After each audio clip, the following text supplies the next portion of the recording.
Good afternoon. I'm glad to be with you this afternoon and talk about several things. First, I just want to make a connection. I know that an internet connection is not quite the same as being in the same room together, but in the midst of this coronavirus, we need to be aware and keep each other healthy and keep each other safe.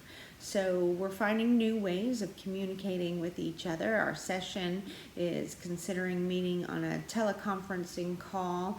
Our deacons are hard at work calling members. Owen and I have been scrambling, both calling members and planning for worship in brand new ways.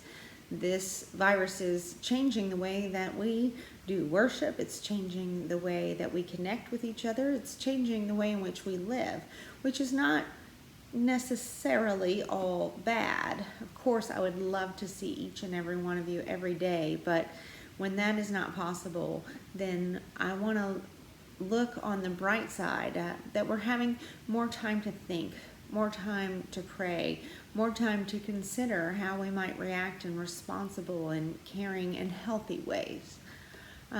That being said, I want you to know if you are not feeling well, please contact the church office immediately. If you have prayer concerns, please let the church office know so we can make sure that we get those prayer concerns out on Sunday in our worship service, and then also out to our prayer chain as needed. I also encourage you to keep track of one another. This is a time when we do need to be connected. So call each other, check on each other, ask each other if you're going to the grocery store and you know someone who might need something, check with them before you go. There's lots of ways in which we can create community even when we're not together. Don't forget to pray for each other, to pray for our church, to pray for our community, and to pray for our neighbors near and far. So I thought in this new age and trying to connect, one thing that I might do is just kind of talk through what I'm thinking about as far as preparing a sermon for Sunday. It's an interesting time, and there are lots of things going on in my mind. Yesterday, we posted our first online worship service.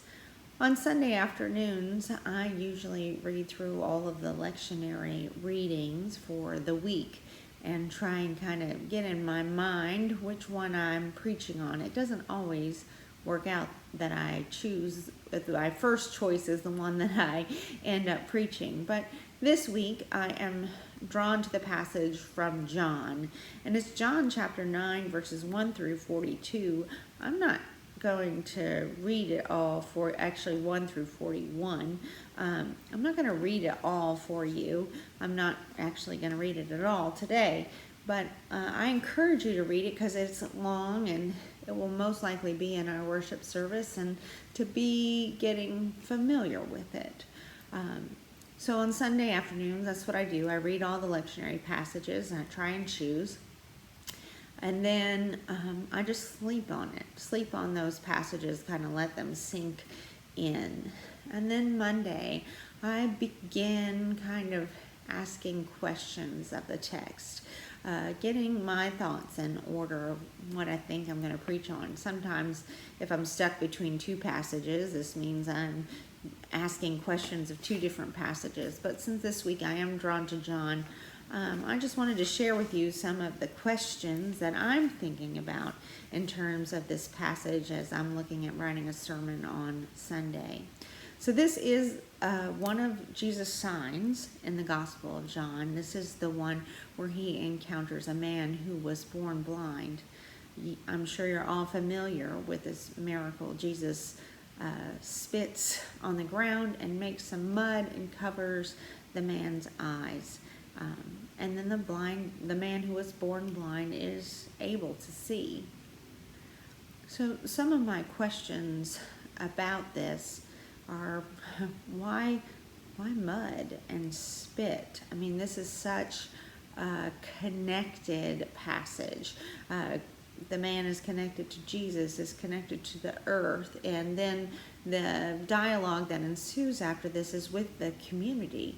So we see how Jesus is trying to connect the man to everything, and how then the community responds to that new connection.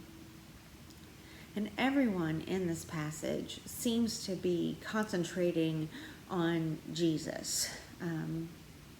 But the amount of the time that the actual narrative spends on how Jesus was able to perform this sign is very small, and it's really very succinct. Like he kneeled down, he spit on the ground, he mixed some mud. So it's very kind of factual and short and to the point. But then, but that seems to be what everyone is focusing on. How did Jesus do this sign? How did this miracle happen? But that's not at all what Jesus, or even the author of the Gospel of John, seems to be interested in talking about. Also, another question I have is that the majority, I'm reading from my journal just in case you're wondering, I always kind of write down my questions. The majority of the narrative focuses on how even after the man is healed, that people from his community don't seem to recognize him or believe it's him. The people who've been with him all his life can't see him. So who are the people around us that we cannot see? Who are the people that we might encounter every day that are invisible to us?